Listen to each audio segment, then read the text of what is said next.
perché la scelta di queste basiliche da Salute e Redentore tanto care ai veneziani?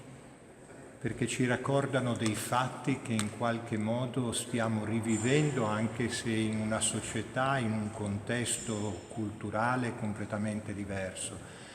La Madonna della Salute, la Basilica della Madonna della Salute e la Basilica del Redentore ci ricordano che siamo fragili e che la fragilità si vince anche recuperando il rapporto con Dio, perché la grande fragilità che caratterizza la nostra società oggi è in un mondo globalizzato l'individualismo.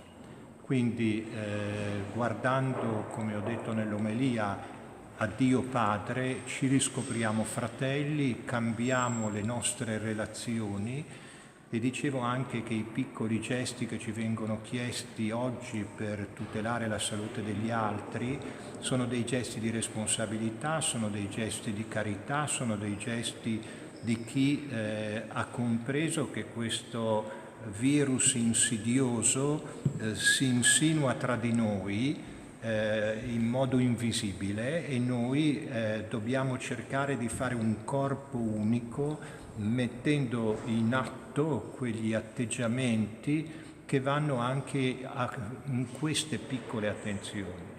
È una grande occasione, direi, per riscoprire il valore della vita, che non va solo offesa, ma va difesa, non va solo minacciata, ma va promossa. E allora io penso nelle famiglie, i nostri anziani, che sono le persone più a rischio, ci dicono i medici, debbono essere tutelati anche dai comportamenti dei nipotini e dei genitori, i figli degli anziani. Ecco, è una riscoperta quindi anche del rapporto che tra le generazioni.